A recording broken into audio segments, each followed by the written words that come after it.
আসসালামু আলাইকুম। আমি মোহাম্মদ শহীদুজ্জামান। আমি পড়াশোনা করতেছি রাজশাহী বিশ্ববিদ্যালয়ের গণিত বিভাগে।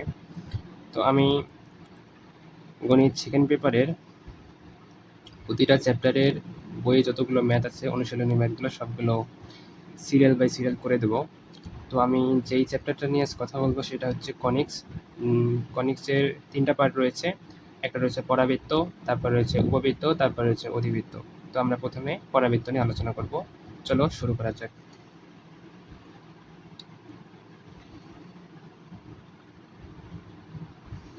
পরাবৃত্ত। পরাবৃত্তের সমীকরণ রয়েছে।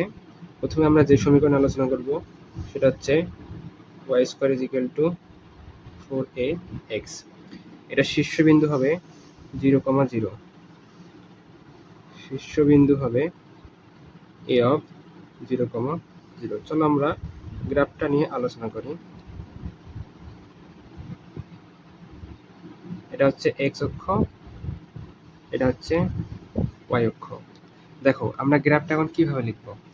এখানে আছে y², y এর পাওয়ার 2 এবং x এর পাওয়ার 1। এখানে দেখবা কিসের পাওয়ার 1 আছে, কোন চলকের পাওয়ার 1, x এর পাওয়ার 1। যে চলকের পাওয়ার 1 পরাবৃত্তটা সেই দিকে হা করবে। এখানে x এর পাওয়ার 1, তার মানে x অক্ষের দিকে হা করবে এইভাবে। ঠিক আছে?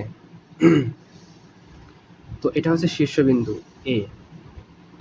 এর মাঝে একটা উপকেন্দ্র থাকবে, এটাকে আমরা s দ্বারা প্রকাশ করব। এই as এতটুকু ডিস্টেন্স হবে a। ঠিক সমপরিমাণ এদিকে ডিস্টেন্স হবে a। এই বিন্দুর নাম হবে z অফ। যেহেতু x অক্ষের ঋণাত্মক দিকে, তার মানে ভুজ হবে মাইনাস। যেহেতু x অক্ষের উপর অবস্থিত, তার মানে x অক্ষের উপর অবস্থিত হলে কুটি কত হয়? 0, তার মানে কুটি হবে 0। ঠিক সেম ভাবে এটা যেহেতু x অক্ষের ধনাত্মক দিকে, এটার ভুজ হবে পজিটিভ, এবং যেহেতু x অক্ষের উপর অবস্থিত, তার মানে কুটি হবে 0। তো আমরা কি কি পাইলাম? এখানে পাইলাম উপকেন্দ্র পাইলাম। তারপরে এখানে আমরা দেব যে কোনো একটা বিন্দু, পরাবৃত্তের উপর যে কোনো একটা বিন্দু p of x, y। এই জেটের উপর একটা রেখা যাবে, ওর নাম হচ্ছে দ্বিকাক্ষ রেখা বা নিয়ামক রেখা। ঠিক আছে? নিয়ামক রেখা বা দ্বিকাক্ষ, নিয়ামক রেখা মনে রাখলে হবে। তো তো এখান থেকে আমরা কি কি পাবো দেখো। আমরা যদি এসপিটাকে যোগ করে দেই, ঠিক আছে, এসপি, আর এখান থেকে যদি আমরা এটাকে যোগ করে দেই, মানে পি বিন্দু থেকে mn, পি বিন্দু থেকে এই নিয়ামক রেখার উপর লম্ব হচ্ছে তোমার এস এমপি। তো আমরা কি জানি এখানে এসপি সমান পিএম। ঠিক আছে? এসপি সমান পিএম। দেখো এখান থেকে ডিস্টেন্স হলো তোমার, এখান থেকে ডিস্টেন্স হলো এ, এখান থেকে ডিস্টেন্স হলো এ। তাহলে যেহেতু এ জেড সমান এ, তার মানে এখানে যদি আমরা একটা বিন্দু দেই, কি বিন্দু দেব?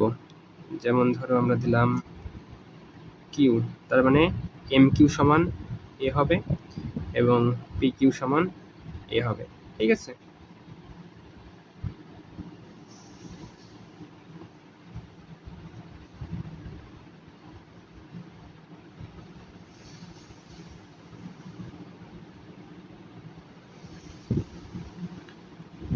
তো এখান থেকে আমরা কি কি পাইলাম দেখো। শীর্ষবিন্দু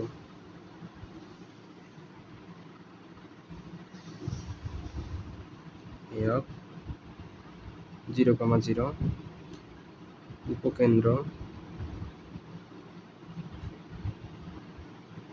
s of a, 0, নিয়ামকের পাদবিন্দু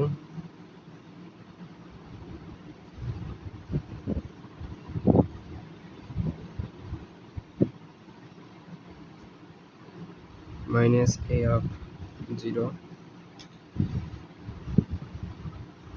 অক্ষরেখার সমীকরণ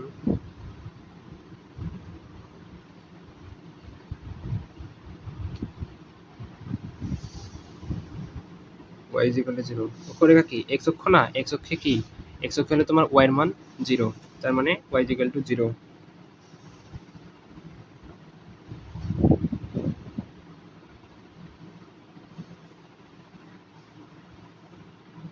উপকেন্দ্রিক লম্ব দৈর্ঘ্য পূরক মডুলাস এ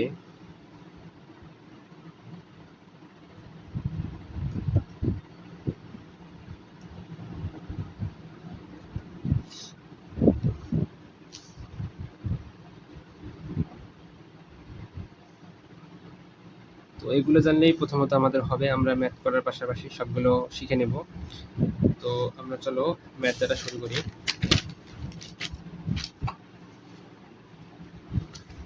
দেখো প্রথমে আমাদেরকে 1 নম্বরে কি বলেছে, নিম্নোক্ত সমীকরণ দ্বারা সূচিত পরাবৃত্তের শীর্ষবিন্দু মানে এ, উপকেন্দ্র মানে এস, উপকেন্দ্রিক লম্বের দৈর্ঘ্য মানে 4a এবং নিয়ামকের সমীকরণ নির্ণয় করতে বলছে। তো আমাদের প্রথমে কি আছে 1 নম্বরে y square is equal to 4x। আমরা এখানে ম্যাথটা তুলি। 1 নম্বর y square is equal to 4x, এটাকে আমরা দিলাম 1 নম্বর সমীকরণ। তো আমরা সমীকরণ প্রথমেই সমীকরণ 1 এর সাথে y square is equal to 4ax এর তুলনা করে পাই কি পাই, দেখো y স্কয়ার আছে x আছে, তাহলে এই 4 এর সাথে 4 এর তুলনা হবে, 4a ইজ ইকুয়াল টু 4, তাহলে a ইজ ইকুয়াল টু কত হবে, a ইজ ইকুয়াল টু 1, এর মান পাইলাম। এখানে আমাদের প্রথমে বের করতে বলছে শীর্ষবিন্দু, তাহলে শীর্ষবিন্দু কত হবে, শীর্ষবিন্দু হবে a অফ 0,0। উপকেন্দ্র কত হবে, উপকেন্দ্র s is equal to a, 0, এর মান কত, এর মান 1, 0। তারপর বলছে উপকেন্দ্রিক লম্ব দৈর্ঘ্য, উপকেন্দ্রিক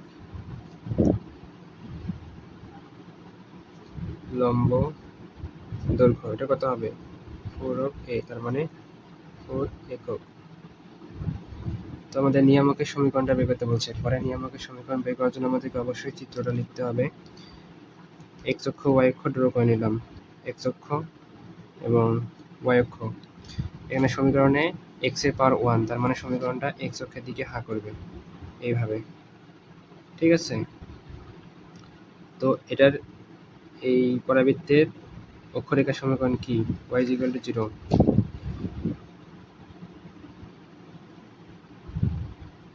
পরাবৃত্তের অক্ষরেখা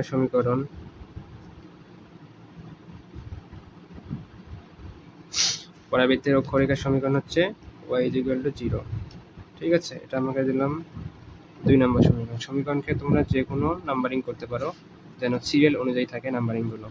তো আমাদের কি বের করতে বলছে, নিয়ামক রেখা। নিয়ামক রেখা কি, এই y অক্ষের সমান্তরালে একটা রেখা থাকবে, এটা হচ্ছে নিয়ামক রেখা। এখন এটা নিয়ামক রেখার পাদবিন্দু জেডকে আমরা কি বলতে পারি, -a, 0, এই বিন্দুটা। এখন দেখো এটা হচ্ছে অক্ষরেখা, ঠিক আছে। এই অক্ষরেখার উপর লম্ব হচ্ছে তোমার নিয়ামক রেখা। তো কি বলতে পারি,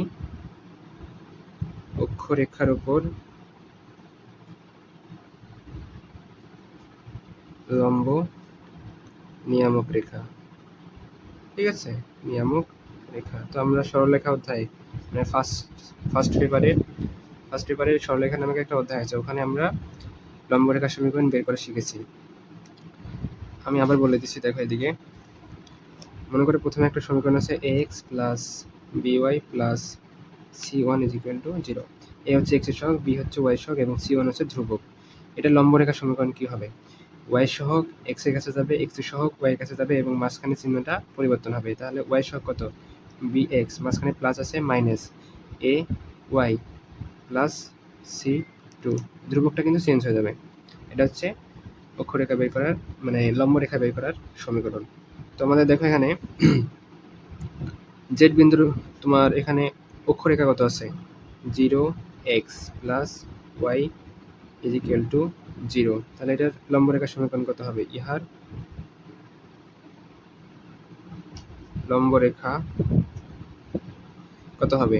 x এর সহগ 0, 0 যাবে y এর সহগ 1, 1 আসবে x এর কাছে x, এখানে প্লাস আছে মাইনাস, x এর সহগ 0, 0 যাবে y এর কাছে 0, প্লাস একটা ধ্রুবক থাকবে k ইজ ইকুয়াল টু 0। এটাকে আমরা দিলাম 3 নম্বর সমীকরণ। এবং ইহা কত বিন্দুগামী? ইহা হচ্ছে z বিন্দুগামী। এই সমীকরণটা কত বিন্দুগামী? z বিন্দুগামী না। এখন z এর স্থানাঙ্ক কিভাবে বের করবা? তো আমরা কি জানি z মাইনাস a কমা 0, এর মান কত বের করছি আমরা? এর মানে এখানে দেখো 1 বের করেছি, তার মানে শুধু এর মানটা এখানে ইনপুট করে দেবো, মাইনাস 1 কমা 0। তাহলে এখানে আমরা কি বলতে পারি? 3 নম্বর সমীকরণ, 3 নম্বর সমীকরণ z বিন্দুগামী। z বিন্দুগামী হলে কি হবে? মাইনাস 1 প্লাস কে, সিম্পলি এই বিন্দুটা এটাতে বসাই দেবো। x এর মান হচ্ছে মাইনাস 1 এবং y এর মান হচ্ছে 0। যেহেতু y এর মান নেই তাই জন্য 0 কোনো কাজও নেই এখানে। এখান থেকে আমরা খুব সহজেই k এর মানটা বের করে নিতে পারবো। তো k ইজ ইকুয়াল টু কত হবে? মাইনাস 1 আছে দিকে গেলে প্লাস। তো আমরা এখন k এর মানটা 3 নং সমীকরণে বসাই। k এর মান 3 নং সমীকরণে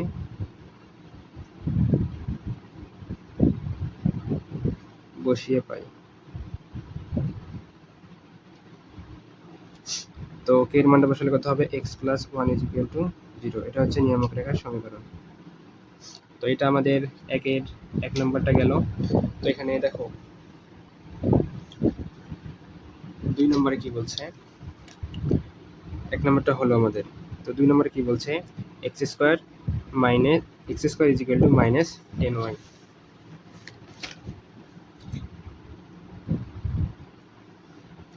2 নম্বরে কি বলছে? x square is equal to minus 10y। এটা হচ্ছে 1 নম্বর সমীকরণ। ইহাকে x square is equal to 4ay এর সাথে তুলনা করে পাই। তাহলে তুলনা করলে কি হবে? 4a সমান মাইনাস 10। তাহলে a সমান কত হবে? মাইনাস 10/4, অর্থাৎ মাইনাস 5/2। অতএব এর মান পাইলাম কত আমরা? 5/2।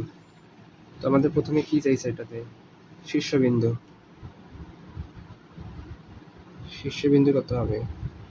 এরকম সমীকরণগুলোতে শীর্ষবিন্দু অবশ্যই 0,0 হবে। a of 0,0। তার মানে উপকেন্দ্র কত হবে?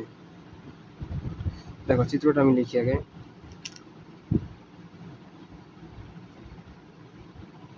x, এটা হচ্ছে y।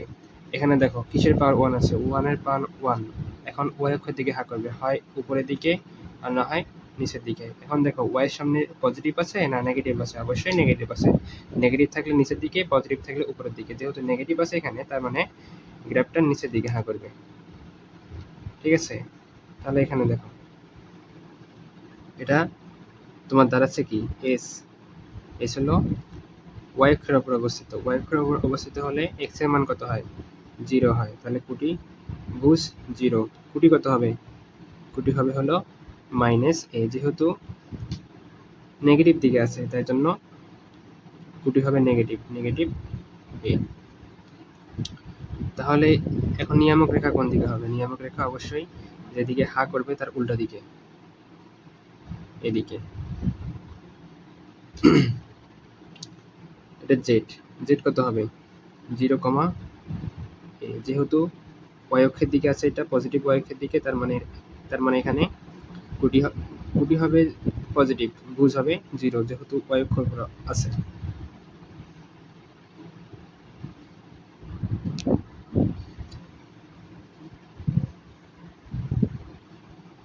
তো উপকেন্দ্র কত? s অফ 0, তার মানে কত দাঁড়ায়? 0, এর মান কত? 5/2। এখানে তোমার মাইনাস a আছে, তাহলে মাইনাস মাইনাসে প্লাস হয়ে যাবে 5/2। উপকেন্দ্রিক লম্ব কত হবে? উপকেন্দ্রিক লম্ব 4a,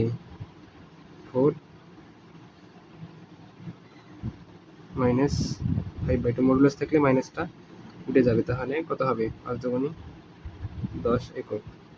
এখন নিয়ামক রেখার সমীকরণ, এটা তোমার অক্ষরেখার সমীকরণ কত হবে?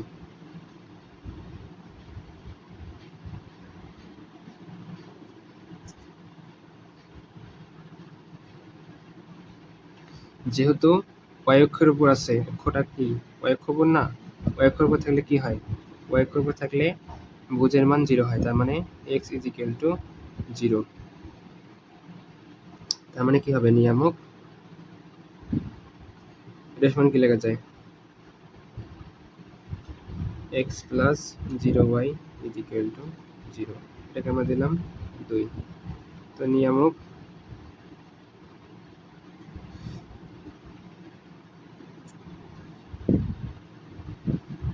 অক্ষরেখার সাথে, এটা তোমার অক্ষরেখা, এটা তোমার অক্ষরেখা, তার মানে এটা কি অক্ষরেখার সাথে লম্ব না, নিয়ামকটা অক্ষরেখার সাথে লম্ব।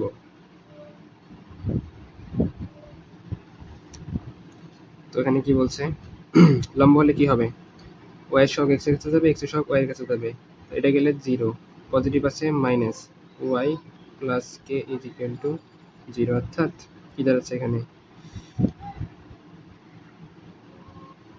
-y + k = 0, টাকা দিলাম 3 নম্বর সমীকরণ। এটা কত বিন্দুগামী, z বিন্দুগামী, z যদি 0, a হয় তাহলে z এর স্থানাঙ্ক কত হবে 0, আর a এর মান কত পাইছি -5/2,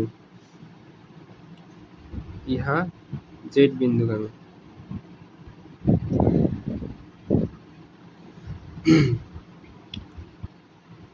এখানে দেখো x এর কোনো দরকার নেই, এখানে যেহেতু x নাই তার মানে x এর মান 0, ওটা কোনো দরকার নেই। y আছে, তাহলে y এর মান কত -5/2, এখানে আগে থেকে মাইনাস ছিল, y এর মান -5/2 প্লাস k = 0, তার মানে k = পজিটিভ, আর এটা তোমার এদিকে গেলে নেগেটিভ হয়ে যাবে -5/2। এর মান আমরা 3 নং সমীকরণে বসাই, 3 নং এ বসালে কি হবে -y -5/2 = 0, 2 লসাগু -2y - 5 = 0, তার মানে -2y - 5 = 0। এখানে যদি আমরা মাইনাস কমন নেই তাহলে 2y + 5 = 0, এটাই অ্যান্সার।